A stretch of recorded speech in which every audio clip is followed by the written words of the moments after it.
Monseñor Hugo Ricardo Araya nació el 14 de marzo de 1960 en El Cano, departamento Calamuchita, en la provincia de Córdoba. Cursó su escuela secundaria en Alcira, Gijena, donde también participó de las actividades juveniles parroquiales.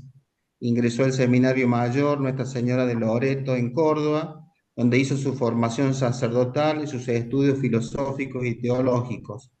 Es licenciado en Teología Moral por la Pontificia Universidad Católica Argentina, Santa María de los Buenos Aires.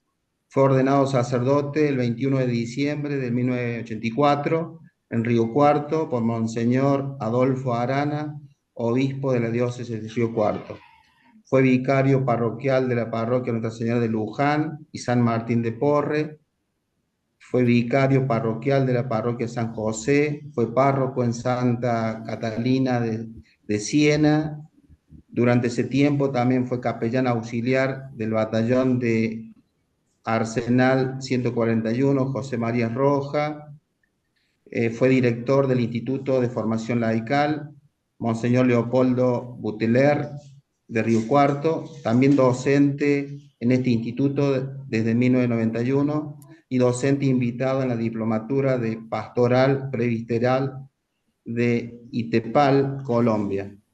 Se desempeñó como formador del Seminario Mayor Jesús Buen Pastor de la diócesis de Río Cuarto y como rector de dicho seminario desde el 2002 hasta su nombramiento como obispo. Desde 1985 fue profesor de teología moral en dicho seminario. Fue miembro del Consejo Presbiteral del equipo de formación permanente del Colegio de Consultores y del Consejo Pastoral Diocesano de la Diócesis de Río Cuarto. Miembro de la Sociedad Argentina de Teología, presidente de la Organización de los Seminarios Argentinos y presidente de la Organización de los Seminarios de Latinoamérica y del Caribe. El 2 de agosto del 2017, el Papa Francisco lo nombró obispo de la diócesis Cruz del Eje, convirtiéndose en el cuarto obispo diocesano de esta diócesis del oeste de la provincia de Córdoba. En la Conferencia Episcopal Argentina es miembro de la subcomisión para los seminarios de la Comisión Episcopal de Ministerios. Monseñor Hugo Ricardo, su palabra. Gracias Bueno, muy bien, por muchas participar. gracias, muchas gracias. En realidad ahora soy miembro de una comisión distinta que se llama Comisión de Migrantes e Itinerantes, que abarca la pastoral bueno, de migrantes, de turismo y también eh, de gitanos, circos, estudiantes extranjeros y de la lucha contra la trata. Así que he cambiado un poco de horizonte, pero bueno, me interesa porque esta cuestión de la trata es una cuestión muy dura y después la cuestión del turismo que la diócesis tiene ahí que armarse, digamos, ¿no? Bueno, yo le agradezco que la invitación al Padre Tito y le agradezco a ustedes que hayan podido participar estos miércoles de este curso sobre un tema que realmente, como ustedes habrán percibido, ha vuelto a tener una actualidad grande por el Papa León, ¿no? Que ha buscado este nombre, y por la problemática que vive el mundo y que vive de modo especial la Argentina en estos tiempos, ¿no? La doctrina social, la justicia social, ha sido un tema que ha vuelto a aparecer con fuerza. Yo, tratando de retomar la cuestión, este, eh, quería plantearles cuál sería digamos, la iglesia y su misión, y en ese contexto la enseñanza social, para así eh, entrar no tan de golpe. Yo les paso la primera fichita ahí, Mauricio. La Iglesia ha manejado tres modelos a la hora de sistematizar lo social, ¿no? En la historia de la teología, digamos, ¿no? eh, podemos plantear que un primer modelo tiene que ver con el Tratado de Justicia, que ha sido un tratado importante a la hora de estudiar la teología moral, y luego ha aparecido la problemática de la justicia en torno no a la virtud de la justicia, sino en torno a los mandamientos. Y por fin, como ustedes han podido observar o escuchar, eh, recordar, aparece en la doctrina social en estos últimos siglos que nosotros eh, tenemos más posibilidad de conocer, porque también vivimos más las consecuencias de los problemas o de los cambios que se han operado en el mundo y que ha llevado a la Iglesia a plantear un cuerpo de doctrina que se conoce con este nombre, ¿no? Doctrina social. Vamos a la siguiente. Eh, es como si dijéramos que la categoría de la justicia pasó de una elaboración filosófica en los tiempos de la antigua Grecia a una traducción jurídica con un piano, encontrando en Santo Tomás de Aquino un lugar teológico. Eh, y entonces vamos a lo de Santo Tomás, la próxima visita. Ustedes, no sé si recuerdan o conocen, él escribe una gran obra que se llama La Suma Teológica, ¿no? Una obra de teología, este, y esa obra tiene tres grandes partes. Eh, la primera parte, la segunda y la tercera. En la segunda parte es donde Santo Tomás plantea lo que hoy conocemos con el nombre de teología moral, con el nombre de moral, digamos, ¿no? Teológica. Pero ahí en esa segunda parte, él hace otra división, primero diríamos así, la moral general y después la moral especial. En latín, esas dos partes se llaman la prima secunde, significa la primera de la segunda, y la secunda secunde, que significa la segunda parte de la segunda, ¿no? Entonces, la segunda secunde, él organiza la moral especial, digamos, no general, sino especial, aplicada, diríamos hoy, ¿no? Eh, y lo organiza, la reflexión, la materia la presenta en torno a las virtudes. Acá, para los que han estudiado alguna vez algo de teología moral, se dan cuenta que el modelo de la moral planteada por virtudes difiere, aunque es posible hacerlo, de la moral planteada en torno a los mandamientos. En principio, parece menos bíblico que hablemos de la materia moral en torno a virtudes, porque parece más aristotélico o más griego, pero sin embargo, es una obra teológica de muchísimo valor, la de Santo Tomás, y la presentación que él hace de la vida moral en torno a las virtudes. Ahí he puesto que para Santo Tomás, dicho así con muchísima rapidez, el bien de la razón, eh, que alcanza la virtud de la prudencia. La virtud es una inclinación a obrar bien, una inclinación a hacer bien las obras buenas, hacer bien las obras buenas. Pues las obras buenas pueden ser hechas mal, ¿no? Si le falta la prudencia, que significa que le falta el justo medio en la situación concreta en la que la persona se desenvuelve, ¿no? El justo medio en el aquí y ahora. Es, esta conveniencia racional que es propio de la virtud de la prudencia o la virtud intelectual, que se aplica a las operaciones, a las, a las relaciones, diríamos, ¿no? A los actos, y entonces allí lo que hace es dirigir a la justicia, o también se aplica esta recta razón, este bien de la razón, a las pasiones, y entonces tenemos ahí la posibilidad de hablar de la virtud de la fortaleza y de la templanza. Pero esto es solamente como para plantear que en esta suma teológica hay una segunda parte, de la segunda parte, donde Santo Tomás habla de la moral, y la justicia estará considerada una virtud muy importante, digamos, ¿no? Dentro de lo que él llama las virtudes cardinales.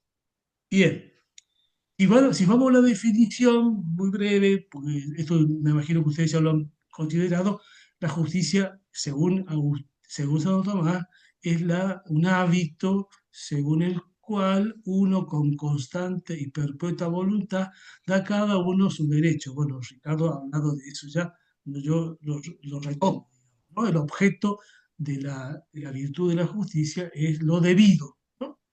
Vamos a la siguiente. Aquí ahí tenemos una posibilidad de decir algo más, ¿no? La justicia, como todas las virtudes, tiene sus partes.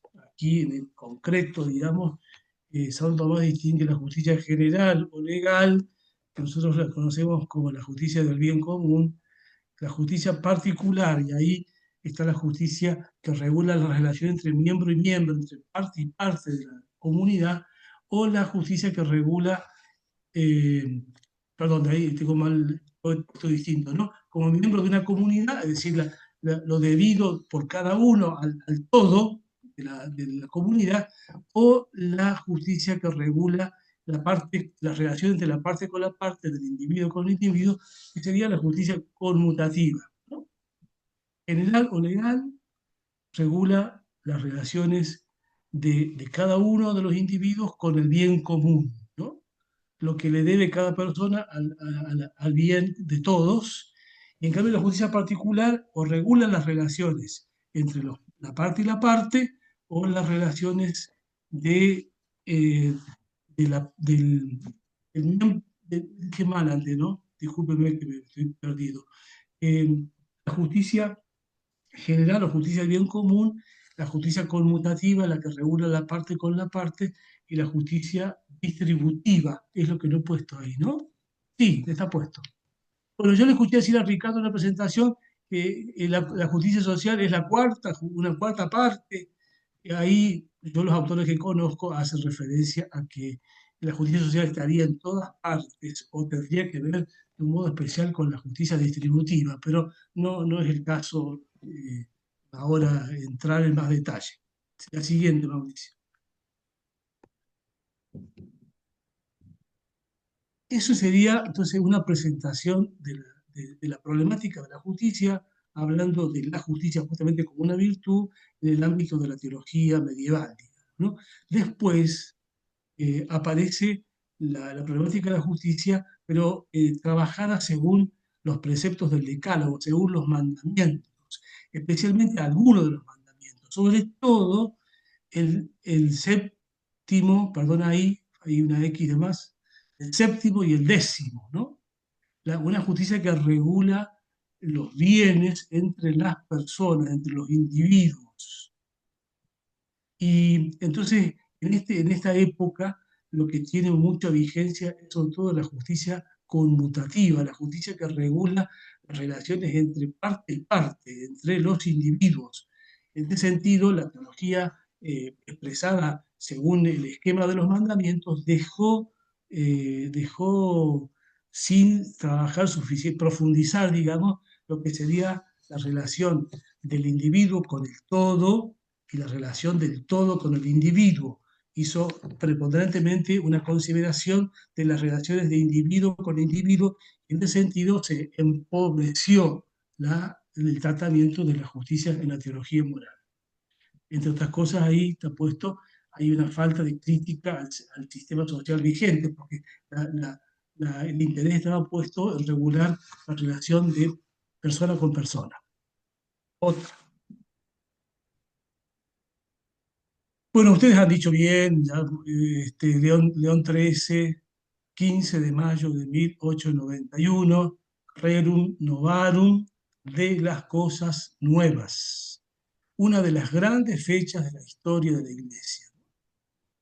Eh, de tal modo, para decir algo nada más, que los papas posteriores, varios de los papas posteriores, van a conmemorar esa fecha, muchas veces presentando nuevas encíclicas, como ustedes ya lo han visto. Sí, vamos. 1891 hay una nueva situación.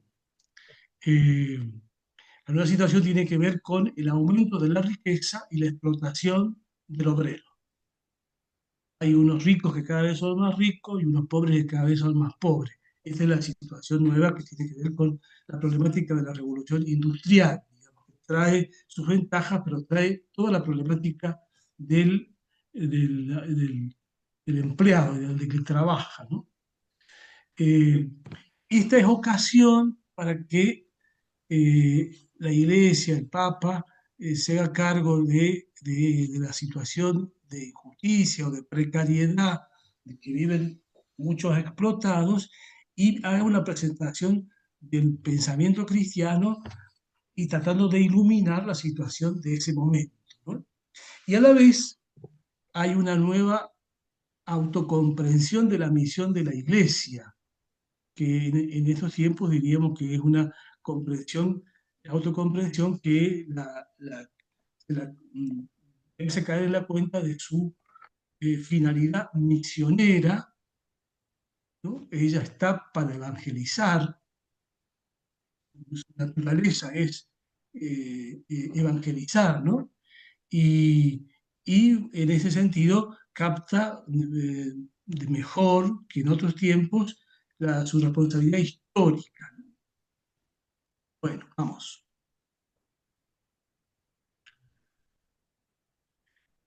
Juan Pablo II, al tiempo, por supuesto, todo lo que ustedes ya han dicho, en el 87, 1987, va a escribir una encíclica muy valiosa, que como dice ahí, se llama Solicitudo Rei Socialis.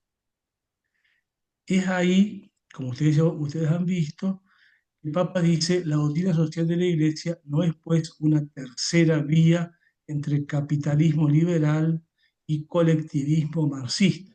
Esto es textual de la encíclica, ¿no? Entonces, no es una tercera vía entre capitalismo liberal y colectivismo marxista, y ni siquiera es una posible alternativa a otras concepciones menos contrapuestas radicalmente, como la que están poniendo ahí, sino que tiene una categoría propia. Vamos. No es tampoco, continúa diciendo el texto, no es tampoco una ideología, sino una cuidadosa formulación del resultado de una atenta reflexión sobre las complejas realidades de la vida del hombre en sociedad. Es una cuidadosa formulación del resultado de una atenta reflexión, ¿no? A partir de lo que sucede, ¿no? En la vida del hombre en sociedad y en el contexto internacional a la luz de la fe y de la tradición eclesial.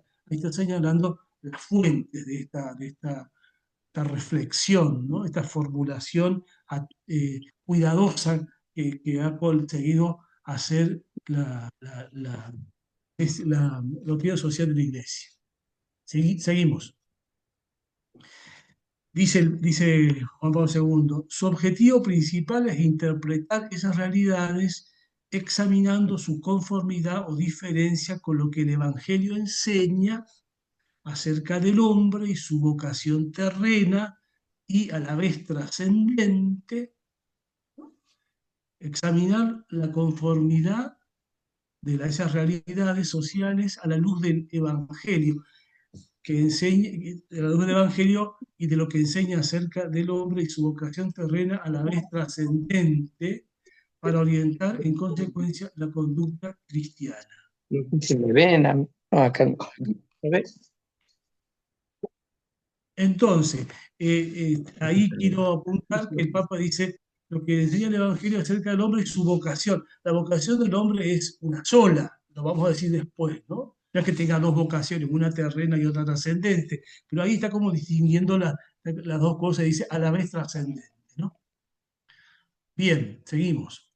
Por lo tanto, no pertenece al ámbito de la ideología, sino al de la teología y especialmente al de la teología moral. Comenzó diciendo que no es una tercera vía entre dos ideologías y está diciendo ahora que no es ideología, sino que es teología, especialmente haciendo referencia a una parte de la teología que se conoce con el nombre de teología moral. La enseñanza y la difusión de esta doctrina social forma parte de la misión evangelizadora de la Iglesia. Aquí está lo que a mí me interesaba llegar, ¿no? Parte de la misión evangelizadora de la Iglesia, ¿no? La difusión, la promoción, el encarnar los valores de esta doctrina tiene que ver con la misión evangelizadora de la Iglesia. Dice, la enseñanza y la difusión forma parte de la misión evangelizadora de la Iglesia. Esto es importante como anotarlo por lo que vamos a seguir diciendo. Y como se trata de una doctrina que debe orientar la conducta de las personas, tiene como consecuencia el compromiso por la justicia, según la función, vocación y circunstancias de cada uno. Bueno, esta cita es larguita de la solicitud de redes sociales, pero vino a ser, en la historia de la doctrina social, vino a ser como un momento importante porque clarificó, digamos, habló de qué era, de qué no era, señaló las fuentes y cuáles son las consecuencias, digamos, como haciendo una buena síntesis. Juan Pablo II, que bueno, ustedes conocen la historia de su historia y su vida de trabajo, etcétera, que le permitió una formulación ahí del todo completa. Seguimos. Después hay, aquí quise citar esto, vieron que, no sé si ustedes han pensionado, pero toda la problemática en torno a la teología de la liberación.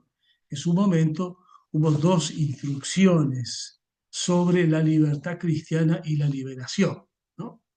Un documento donde se ponía más atención a los límites o a los excesos, no sé qué, ¿no? Y otra instrucción donde se hacía una propuesta en positivo de que sea libertad cristiana y liberación. En ese contexto, aquí estamos planteándonos una cuestión bien latinoamericana, estamos en el 86, ¿no? La congregación de la fe, esta es una instrucción de la congregación de la fe, un organismo muy importante en la Santa Sede, dice, la enseñanza social de la Iglesia nació del encuentro del mensaje evangélico y de sus exigencias con los problemas que surgen de la vida de la sociedad. No la inventa nadie, o nace a partir de un encuentro, ¿no? Entre el Evangelio y sus exigencias y los problemas que van apareciendo en la vida de la sociedad.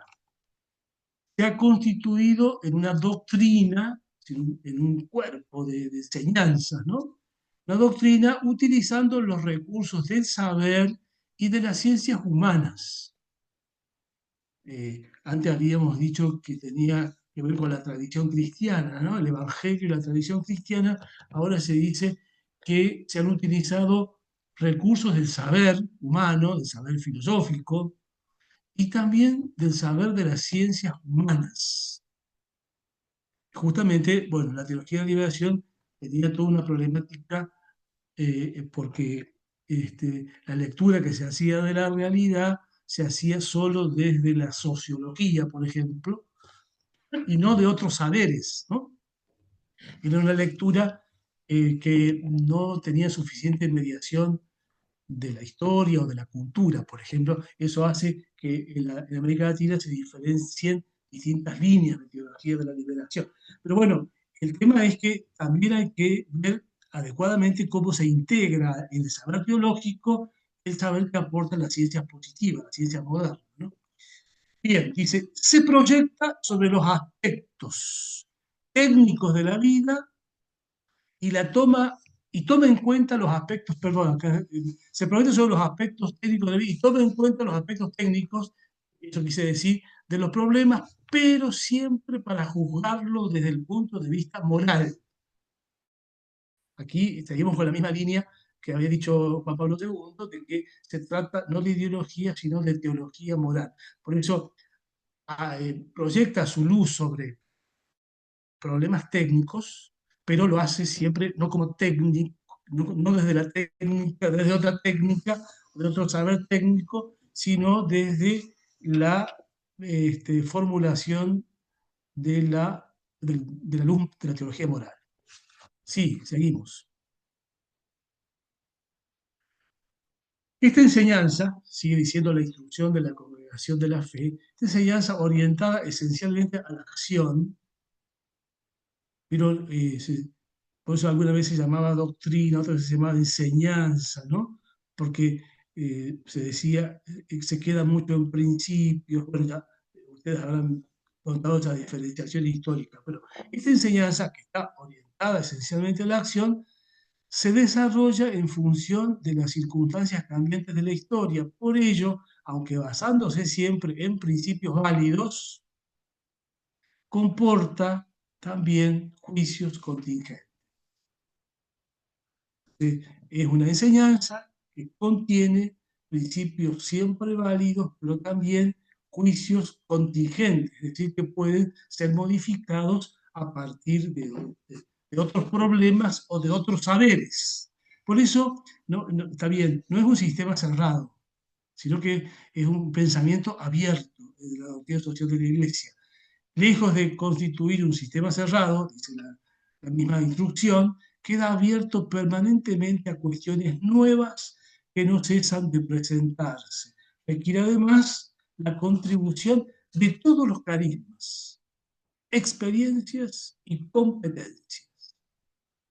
Esta es una buena afirmación de por qué no es un sistema cerrado, sino que permanentemente abierto no solo a las cuestiones nuevas, sino que además a la contribución de los carismas que pueden darse en el pueblo de Dios, experiencias concretas, locales y competencias científicas, digamos, ¿no?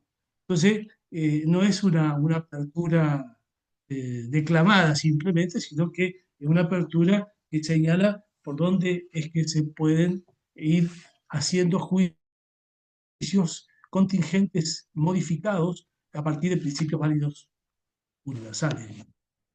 Bueno, seguimos. Yo quise poner acá esto que siempre es válido, esta instrucción de la doctrina de la fe hace todo un comentario acerca de unos principios que quedaron como clásicos de Pablo VI, que dice: la doctrina social de la Iglesia ofrece principios de reflexión, criterios de juicio y directrices de acción. Esto lo dijo el Papa en Octogésima Adveniens, y la instrucción esta de la Congregación de la Fe, bueno, hace como un aterrizaje, una actualización de esos principios, pero no creo que sea ocasión ahora para meterse en eso. Pero me gustaba recordar a Pablo VI con estas formulaciones, porque tienen que ver, si ustedes lo observan un poquito, tienen que ver con el famoso ver, juzgar, obrar, ¿no? Tienen que ver con los, los pasos de la prudencia concebidas por Tomás de Aquino, ¿no? Eh, eh, la- la- una prudencia que tiene pasos y que ante todo es es una reflexión, ¿no? Es una deliberación, dice Santo Tomás, sobre tomar noticias de los datos, ¿no? Para después juzgar de esos datos, pero sobre todo para encontrar qué principios de acción se han de sacar, digamos. Eh, una persona puede ser muy hábil en la deliberación de los asuntos, puede ser también muy capaz para juzgar de esos asuntos, pero si le falta la capacidad de indicar cuáles son las acciones a concretar, esa persona, digamos, falta el acto principal de la prudencia. Bueno, dejemos el tema de la prudencia y quedémonos con esas tres afirmaciones de Pablo VI. ¿Qué diríamos si preguntamos un poco así, eh, más allá del ámbito de lo estrictamente pastoral, al ámbito de lo académico? Eh, Algunos apoyan decididamente lo que la doctrina social de la Iglesia ha ido formulando en el paso de los años, y consideran que esta enseñanza social de la Iglesia ofrece criterios de auténtica acción justa, acción liberadora, ¿no? Que realmente es una doctrina válida y la defienden, la difunden, la apoyan. Hay otro grupo de personas que dicen que esta doctrina sigue siendo demasiado idealista, individualista y pacifista. Idealista y poco transformadora de la realidad social, ¿no? Y en esa poca transformación, una buena dosis digamos, de pacifismo. Y hay otro grupo de personas que dicen es un modelo válido, pero superado. Tenemos tres opiniones, ¿no? Apoyo decidido, crítica por estas características de idealismo individualista y pacifista, y otro que dice es un modelo válido, pero ya superado. ¿Por qué? Y porque por su carácter dogmático, eh, autoritario, en el sentido de que está formulado solo por actores, ¿no? Y cerrado. Encuentran que la argumentación es débil a la hora del uso que se hace de las fuentes cristianas y en relación con los datos de las ciencias positivas. Se sospecha que la doctrina socialista tiene una cierta carga ideológica, no ideología, pero está como contagiada, ¿no? De cierta carga ideológica y de formulaciones ahistóricas y espiritualistas, cercana a la ideología liberal en perspectiva conservadora, aunque adopte posturas reformistas con cierta ingenuidad en los planteamientos y en el afán por defender los intereses de la Iglesia. Y afán por defender intereses de la Iglesia. Ustedes se dan cuenta que sucede con tantas cosas en este mundo que vivimos, las opiniones son diversas y eh, el error absoluto no existe, digamos, ¿no? Entonces, algo de verdad han de tener estas opiniones. Vamos a lo que sigue.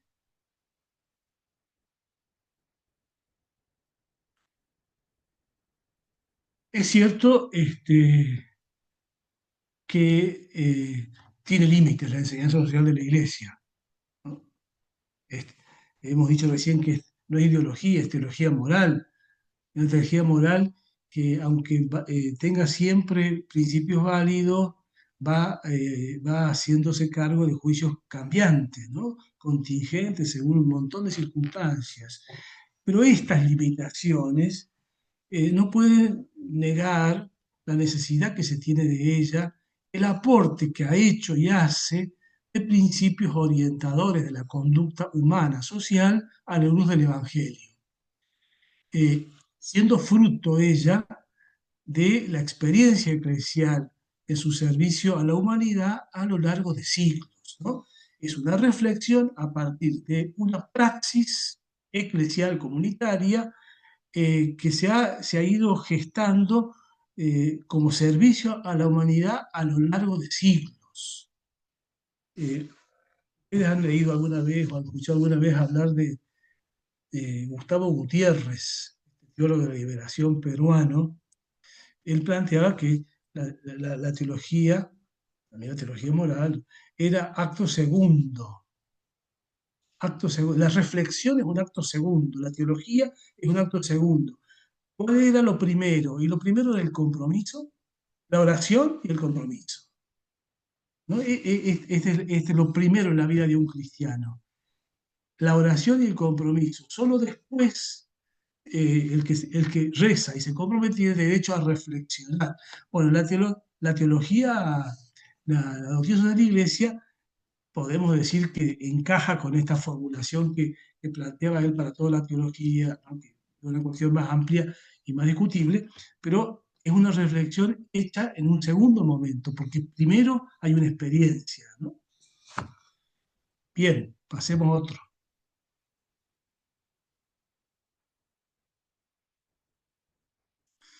Entonces la pregunta que nos surge, eh, ¿no será necesario al hablar de la justicia o de lo social, no será necesario una doble formulación, como una doble instancia a la hora de plantear el compromiso cristiano, personal y comunitario?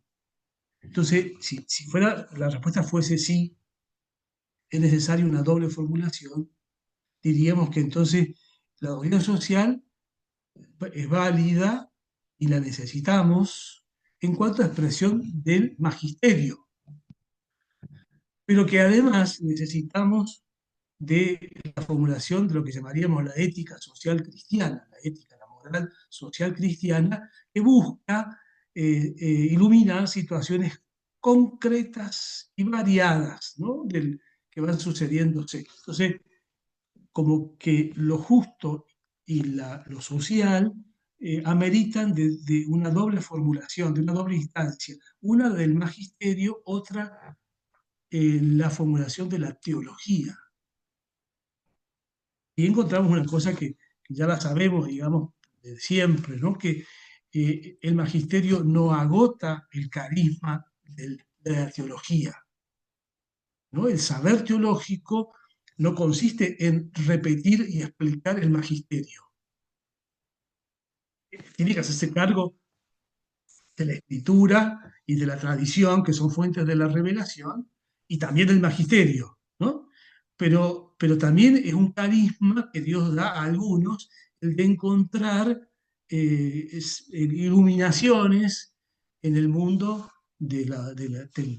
digamos, del laico, del pueblo de Dios, digamos, no solo de los pastores. Hay ejemplos, en Latinoamérica también, de cómo en algún momento el magisterio asume lo que ha dicho la comunidad teológica, digamos, ¿no? No siempre es primero el magisterio y después el saber teológico, sino que el magisterio también, haciéndose cargo de que le toca cuidar la verdad de la fe, ha de asumir el resultado del trabajo de la comunidad teológica. Bien, pasemos a la siguiente. Entonces, podríamos como tipificar así. Necesitamos de la doctrina social de la Iglesia, del magisterio, ¿no? Como enseñanza social contenida en las encíclicas sociales, que siempre tendrán una preocupación universal y que se convierte en voz oficial de la Iglesia, porque es expresión del magisterio de la Iglesia, que tendrá por estas razones preferentemente un carácter doctrinal, es decir, un talante ético, ¿no? Doctrinal ético y eclesiológico, porque es una expresión del magisterio de la Iglesia. Pero, además de esta instancia, necesitaríamos siempre también de una enseñanza, pasamos la otra ficha.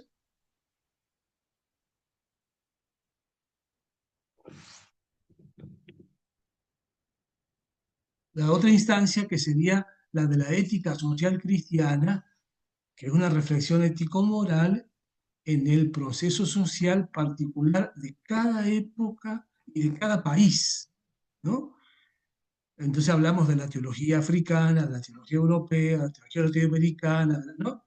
Porque es una reflexión ética sobre la problemática social, pero atendiendo no solo a una época, sino a una geografía. Eh, por eso la preocupación es cómo iluminar un momento que está sucediéndose localmente, digamos, ¿no? Y a la vez es una expresión de la comunidad teológica de un lugar determinado que busca iluminar la situación social para que el compromiso sea transformador de algún asunto. En este sentido, el marco es más bien no doctrinal como los documentos pontificios, sino más práctico y con talante histórico. Bueno, seguimos. Dos instancias que se complementan en una relación fecunda, aportando cada una la propia perspectiva, dentro de la opción común de ser fieles al Evangelio, pero uno es el carisma del magisterio, otro es el carisma del teólogo, ¿no? Ambas instancias en lucha contra la injusticia y en defensa de la dignidad del ser humano, como se ha planteado el valor supremo de la doctrina social y la persona humana. Seguimos. Esto que estoy diciendo, en realidad, ya lo dijo Pío XII, allá en el año 53. Yo no había nacido, ustedes algunos sí, otros no, ¿no? Pío XII, hablando en un aniversario de la famosa universidad, la Gregoriana, la Universidad Pontificia y Jesuítica en Roma, planteaba que la Universidad Gregoriana había explicitado, explayado, desarrollado cuestiones sociales que estaban dichas por los documentos de los papas. Y en esa desarrollo y sistematización había habido lugar a distintos modos de explicaciones, y a veces los modos eran bastante diferentes unos de otros. Y entonces Pío XII decía, esto lo consideramos normal, digamos, ¿no?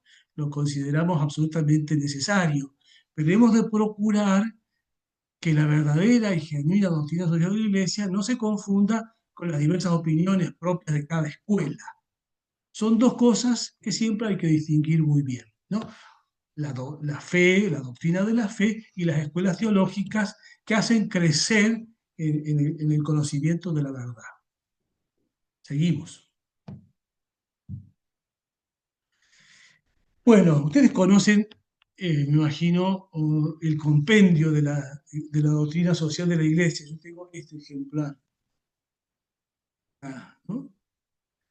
Este es un texto, realmente yo lo aconsejaría a todo agente de pastoral, ¿no? Porque tiene todos los temas y porque está sistemáticamente compendiado, digamos, ¿no? Y es para nosotros un elemento, digamos, una expresión del magisterio que se puede fácilmente entrar en contacto con él, digamos, ¿no? Yo quería señalar en el 166 de compendio que se va a decir que existen profundos vínculos entre evangelización y promoción humana. No suele ser eh, difícil encontrar en nuestra pastoral y en nuestras formulaciones teóricas eh, como separados. No solo distinguir, sino separados lo que sería evangelización y lo que sería promoción humana. Aquí yo no puse todo lo que dice, porque es largo, pero en 166 señala que existen profundos vínculos entre evangelización y promoción humana. Y dice que los vínculos son antropológicos, dice que son teológicos y dice que son eminentemente evangélicos, ¿no? La relación entre evangelización y profundización humana, promoción humana, tiene vínculos profundamente evangélicos, no solo teológicos, como queriendo decir mucho más de lo que uno comprende rápidamente cuando habla de teología, ¿no? Dice vínculos de orden eminentemente teológico, perdón, vínculos de orden eminentemente evangélico, como es el de la caridad. ¿Cómo proclamar el mandamiento nuevo sin promover, mediante la justicia y la paz, el verdadero, el auténtico crecimiento del hombre? Este sería como el sello, ¿no?, que le pone para decir que es muy estrecho el vínculo. Esta es una afirmación que toma pie de una expresión de Pablo VI en Evangelio Nuntiandi, ¿no? Seguimos.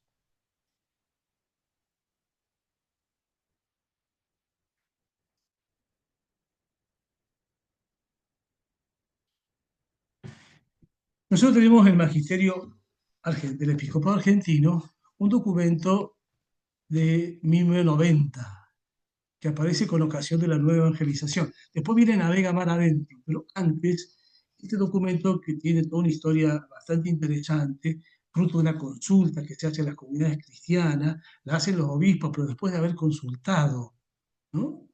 Eh, y la respuesta a la consulta fue grande, falló un poco porque no se tenía experiencia después en la sistematización de las respuestas, pero la participación fue mucha.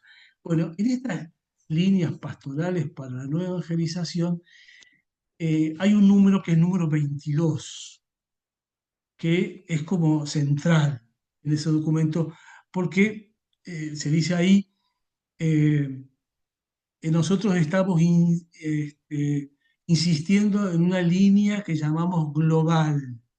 ¿A qué llama línea global? A la conexión que existe entre la realidad de Dios afirmada en la fe cristiana y el hecho inviolable de la dignidad humana. ¿Sí? Hay líneas pastorales, hay una línea global. Es la línea que resalta la conexión y la unidad que se da entre la realidad de Dios afirmada por la fe, entre fe y el hecho inviolable de la dignidad humana. Si la fe siempre eh, eh, contiene en sí misma un potencial de dignificación humana.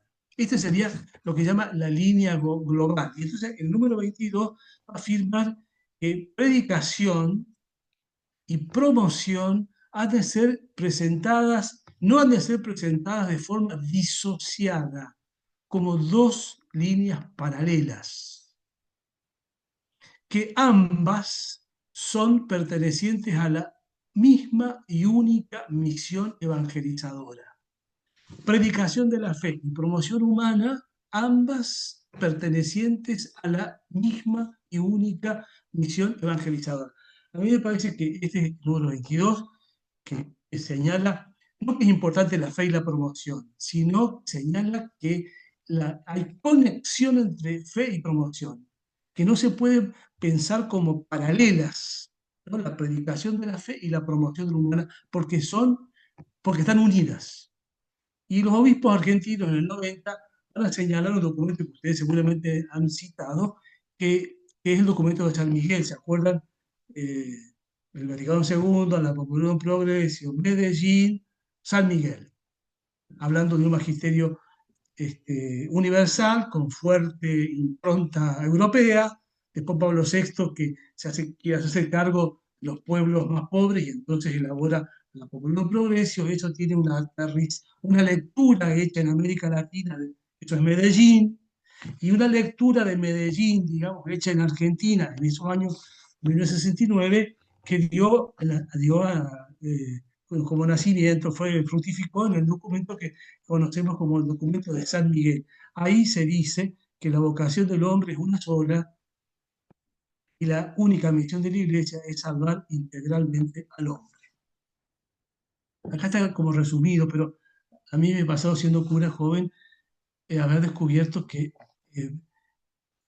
había que, fíjese, en 1990, para que los obispos argentinos volvieran a citar un documento de obispos argentinos del 69. ¿Qué había pasado entre el 70 y el 90 en el magisterio de los obispos argentinos? Para que además tuviera que necesidad de salir con fuerza a decir que fe y promoción humana no se pueden separar, ni se pueden concebir como líneas paralelas. Bueno, como ustedes han dicho y saben, entre otras cosas, habíamos tenido la experiencia de la dictadura. Y entonces las propuestas de San Miguel, en un momento también de mucha convulsión en Argentina, tuvieron que ser calladas, ¿no? Mejor era, ¿saben qué era? La propuesta era rezar el rosario en familia, cosa que está absolutamente digna de elogio, ¿no? La familia que reza unida permanece unida, pero no se podía plantear otra línea, era peligroso, ¿no? Bueno, a mí me parece que esta indicación del número 22 de líneas pastorales para la nueva evangelización es una línea o un acento que nosotros todavía no alcanzamos a apropiárnosla. Porque es como decir, si yo rezo el credo todos los domingos en misa, a cada una de las afirmaciones del credo le corresponde una consecuencia de promoción humana. Rezar bien el credo, hacer profesión de fe, significa desentrañar que está contenida en cada formulación de fe un potencial dignificador de las personas, de la sociedad. Entonces, reza bien, ha dicho el otro día hermosamente el Papa León, ¿no? El que reza y se sacrifica, si no termina en la promoción de la justicia y de la paz, reza insuficientemente, no alcanza ese rezo. Es insuficiente, si, dijo el Papa, si la oración y el sacrificio no llevan a la promoción de la justicia y de la paz.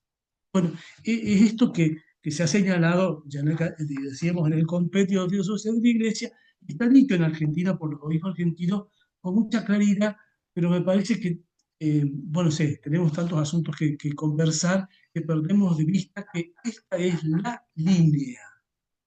Yo digo, es la línea también para nuestra diócesis, ¿no? Esta es la línea. Nosotros hablamos de enfermos, hablamos de alejados y hablamos de jóvenes, pero la línea es no separar fe de promoción. Sigamos, Mauricio. Fíjense, cuando la canonización de Brochero, no la beatificación, la Comisión Permanente de la Conferencia hizo un comunicado, 2016. Y hablando de Brochero y de Mantula en ese momento, van a decir, para Brochero, evangelización y promoción humana eran las caras de unas S ahí, las caras de la misma realidad. Para Brochero, evangelización y promoción eran las caras de la misma realidad. Entonces yo digo, por eso decimos, Brochero ha sido para nosotros alguien que se nos adelantó. Y quizá por eso Brochero sigue siendo tan atrayente, ¿no? Para personas de distintos niveles culturales, sociales, de distintas edades, de distintas profesiones. Este hombre, digamos, no lo formuló él, teóricamente, pero su vida, ¿no? Es un ejemplo de haber encarnado esta línea global, diríamos, ¿no? La de no separar fe y promoción. A mí me gusta insistir en esto porque, eh, digo así muy rápidamente, cuando los políticos hablan de Brochero y destacan solo la obra social, yo digo, y bueno, pero le falta decir qué motivaba a Brochero, porque es como hablar de lo que alguien hace, pero no preguntarse por qué lo hacía, ¿no? Es no ser justo con la persona, es hablar bien de esa persona, pero como quedarse corto. Y cuando escucho que los curas hablamos igual que hablan los políticos de la promoción humana, ¿qué nos pasa? ¿Qué nos ha pasado a nosotros que no hemos entendido que la vocación cristiana siempre tiene que ver con esta doble cara, ¿no? De la realidad? Bueno, otra. Si le preguntáramos al compendio, ¿cuáles son los sujetos de la pastoral social? En el 538 nos diría, los sujetos son todos los cristianos, todo el pueblo de Dios. Y ahí aparece, dicho seguidamente, que el primer responsable de la pastoral social es el obispo de cada diócesis. Y dice, a renglón seguido, con la ayuda de sacerdotes, religiosas, religiosos y laicos. Vuelve a decir que en realidad sujeto de pastoral social somos todos. Yo entiendo que al obispo le toca como impulsar esto, ¿no? Pero no gestionar en lo concreto, porque no puede, ¿no? Primero porque es un pobre tipo, y después porque empieza la actividad, digamos, ¿no? Una cuestión sería, eh, diríamos, lo directivo, y otro sería la cuestión de la gestión en concreto. O dicho con otros términos, una cosa sería lo estratégico, y otra cosa sería lo táctico, ¿no? A mí me corresponde animar a la diócesis esta pastoral, la pastoral social.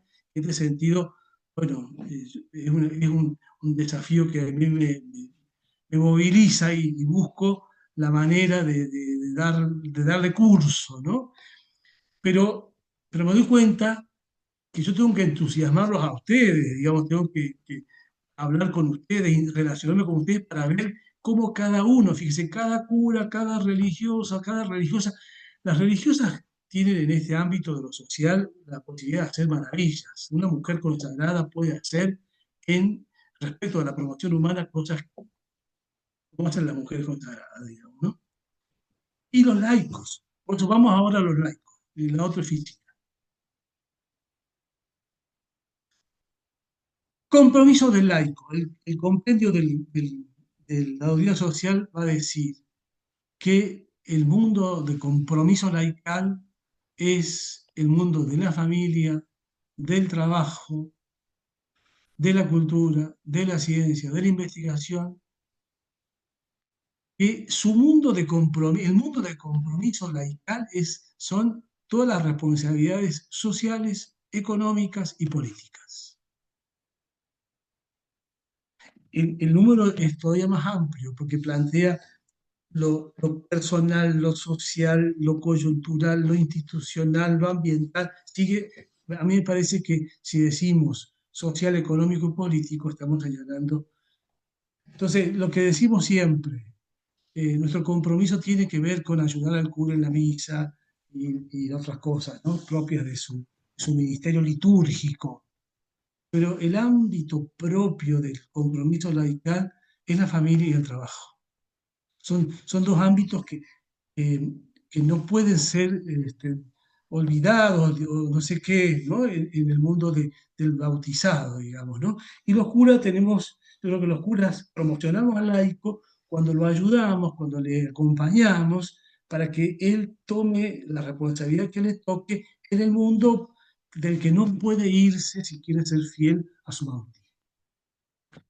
Bueno, hasta aquí. Que Brochero nos ayude. Estoy ahora dispuesto bueno, a escuchar sugerencias o preguntas y después, no sé, me gustaría que esto no termine acá, sino que pueda generar algo en nosotros. Yo sé que, por ejemplo, hay una novela sobre la doctrina social de la Iglesia que ha hecho la hermana Inés, la hermanita Inés, y es una pena que ha tenido poca vigencia, pero la podemos todavía asumir. Una novela con los temas de la doctrina social para rezar, pero no solo es rezar, ¿no? Rezar siempre, ¿no? Rezar siempre, pero además encontrar cómo podemos generar estructuras en los colegios nuestros se hizo algo hace 2 años con la temática, pero nos quedó ahí como a medio camino, digamos, ¿no? Pero esto es un tema eh, para los colegios católicos, ¿no? Y es un tema para los movimientos de iglesia, es un tema para todos, digamos, ¿no? Lo que acabamos de decir, ¿no? Ahora, ojalá que este curso nos ayude a seguir buscando juntos o separados, no sé, ¿no? Nuevas encarnaciones de una temática que se hace más necesaria que en otros tiempos, me parece.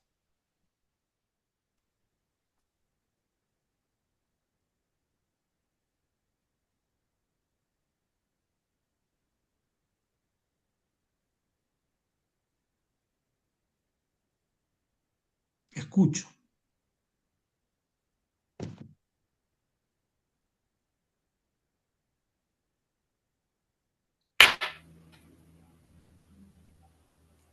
Bueno, no sé, yo estaba esperando que hablara Ricardo, por supuesto. Siempre espero que hable Ricardo. Podés empezar Eh, vos. ¿Eh? Podés empezar. Son mayor de edad. Sí, sí, sí, bueno, pero no es.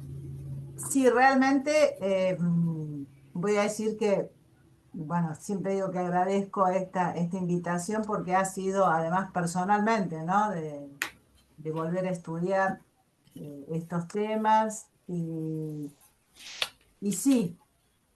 Gracias por la invitación. A veces creo que, bueno, sí, cada uno en su casa, en su familia, y también hay que incorporando a veces, bueno, Monseñor decía Laudato Si, ha traído ha traído gran movimiento en el mundo. Hay grupos trabajando con Laudato Si, y bueno, no sé, habría que ver. Creo que hacer propuestas para un mayor conocimiento y hacerlo carne, ¿no? Esta enseñanza y bueno, como promoción y evangelización, sí, esto, bueno, no sé qué más decir, pero la verdad que, bueno, la charla ha sido muy gratificante y muy fructífera, pero especialmente muy buena, o sea, esto, tomar la posta para la invitación. Bueno, no sé, estoy a disposición también para lo que quiera Ok. la pastoral, ¿no? Vi- Bueno, Bueno, más. me pasó la pelota, Adriana.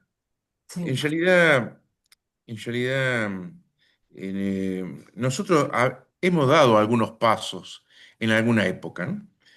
Yo, por ejemplo, una vez me invitaron a dar un día completo a las religiosas, a las consagradas, hablando del tema de la doctrina social. Hace mucho, ¿no? Debe ser en el año 2000. Obviamente que las cosas han cambiado del año 2000 para acá y probablemente fuera necesario actualizar esa enseñanza en un día que le dedicaron allá en Tras la Sierra y que me invitaron a mí, por ejemplo. Otra vez nos invitó Monseñor Colomé ahí en Los Cocos con Adriana, con los curas. Es más, nos quedamos a dormir ahí no me acuerdo cómo se llama, en Los Ángeles Custodios, y hablamos con los curas, algunos se dormían.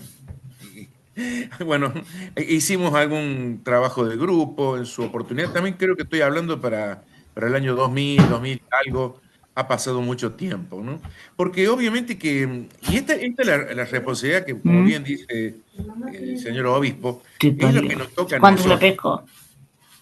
es lo que nos toca a nosotros. No todos podemos saber de todo, ¿viste? Pero hay algunos que hemos cultivado algunas Sí. cosas y que no podemos guardarlas. Tenemos que proclamarla y obviamente que Qué esta no es una macana, responsabilidad. acá. ¿Qué es lo que decir? Como dice Cacho. Digo que en definitiva podemos y debemos, porque es un deber, según el Código Canónico, atender a estas situaciones en el aporte que podemos hacer los laicos. Y hay otras cosas que son propiamente de los laicos y que tenemos que hacerlo para iluminar un montón de realidades. La realidad económica, la realidad política, la realidad social, la realidad ambiental, donde hay enseñanza que hacer y que por ahí no hacemos. Seguramente esto es un camino, podemos hacer otro, podemos hacerlo de manera presencial, podemos dedicarle algunos días. Bueno, hay cosas que siempre se aprenden muchas cosas de todos, pero algunos hemos cultivado estos tiempos, pues no es que empezamos ahora, hace mucho tiempo. Yo era profesor de la Católica desde el año 85, le he dedicado 27 años y sigo escribiendo, por ejemplo, ¿no? Y he visto un montón de cosas, y he visto también realidades en nuestra diócesis, porque nosotros yo nací en el 58, así que sí soy de la época de Pío XII, de Pío XII, y he visto pasar muchos papas y he visto pasar muchos obispos, también es cierto. Y por allí nosotros nos hemos quedado, digo, esto vale para nosotros en este ámbito y vale también lo que sucede en el ámbito de la justicia, por la que hemos transitado con Adriana. Como que nosotros lo del oeste o lo del norte y el oeste cordobés somos de segunda. Y eso no es cierto, ¿no? Porque hay un montón de valores que por ahí tenemos y que hay que encontrarlos y ordenarlos porque no puede ser que nos consideren de cuarta, ¿viste? Porque no, hemos hecho algunos trabajos, nos ha costado un esfuerzo tremendo algunas cosas y que verdaderamente tenemos alguna riqueza que tenemos que compartirla. Así que me parece muy bien lo que dice el señor obispo, así como fue el padre Tito que abrió esta puerta para que nosotros pudiéramos armar este pequeño seminario, porque son solamente 6 clases a lo mejor tendría que ser un año entero u otras cosas más, o más actualizados, tanto para los sacerdotes, para los religiosos. A veces es bueno esto de que estén religiosos solos, curas solos, porque quizá no, tienen sus cosas y no quieren compartir esa cosa que no saben con otro, y es bueno porque además tienen sus particularidades. ¿No? Pero como bien dice el señor obispo, claro que pueden hacer un montón de cosas. Los que están en la calle, los que están en los barrios, esto de la promoción humana, hay que hacer casa, hay que hacer camino, hay que hacer cosas, pero hay que decirle que lo hacemos por Jesucristo, ¿no? Porque la idea fundamental es la evangelización que va de la mano de esta promoción humana, ¿no?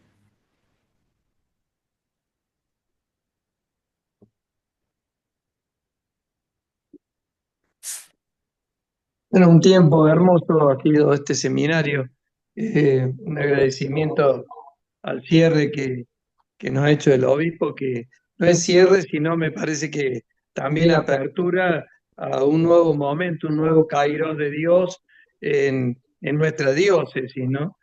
Con esta realidad de líneas pastorales que son opciones preferenciales y que van de la mano de la fe y de la promoción, como son los enfermos, los alejados y los jóvenes, pero que evidentemente necesitamos trabajar en todas las áreas de la pastoral, ¿no? Sí, una pastoral de conjunto que creo que el obispo ha hecho un cierre muy bueno de todo el trabajo y de la cátedra que nos dio el doctor y la doctora también, con un camino que creo que es el inicio, pero que abre posibilidades a otras realidades que se pueden ir viendo, ¿no?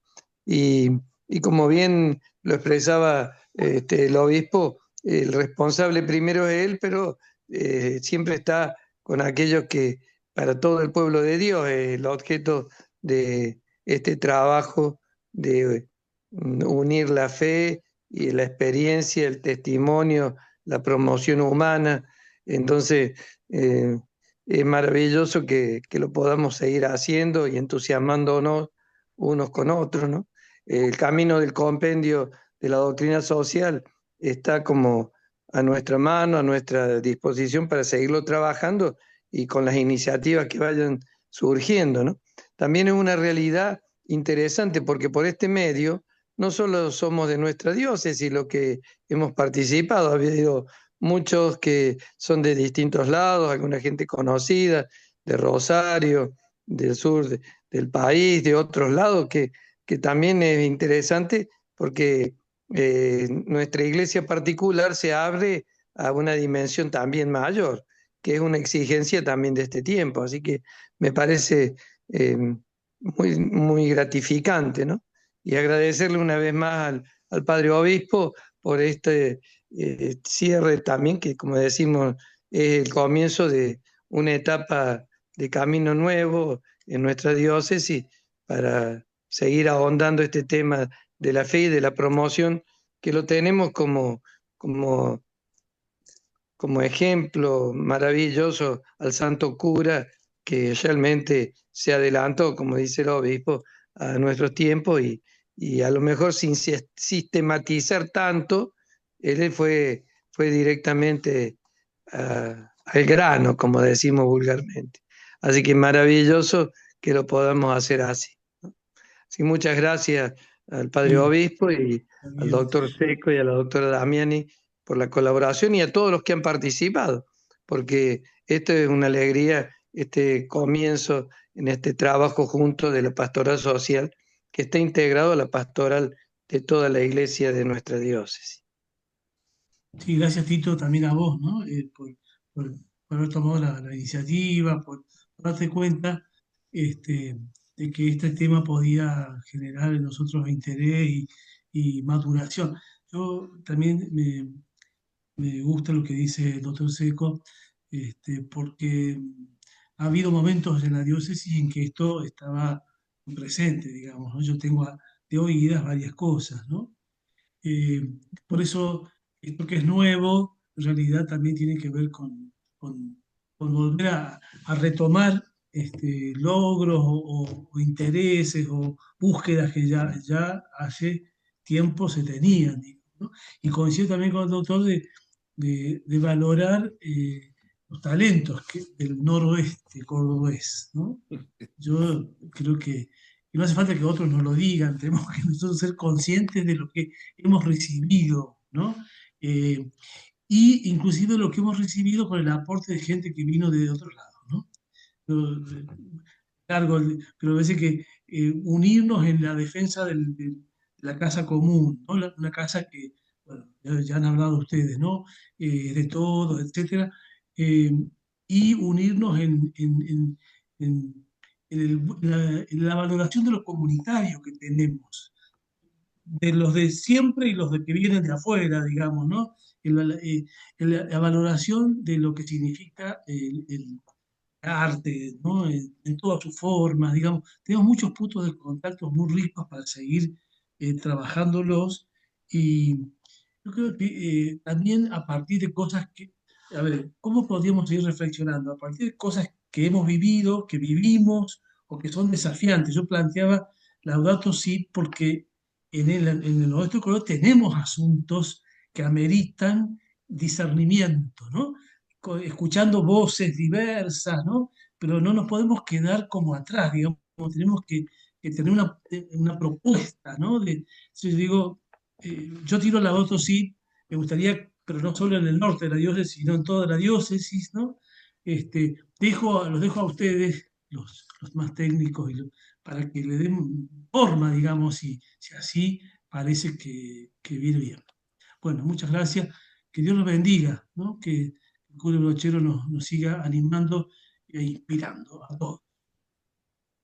Bueno, Gracias, Padre Obispo. Gracias. muchas gracias, ¿eh? Gracias. Vale. Bueno, Muchas gracias. Gracias, Monseñor. Agradecido. Gracias, muchas gracias. Muchísimas gracias. Gracias por Una- todo. algunas cuestiones prácticas.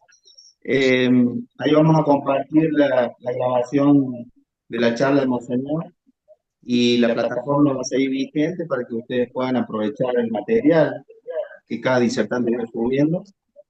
Y bueno, ahí, decirle que han sido 70 personas que se han inscrito y han ido votando en diferentes encuentros.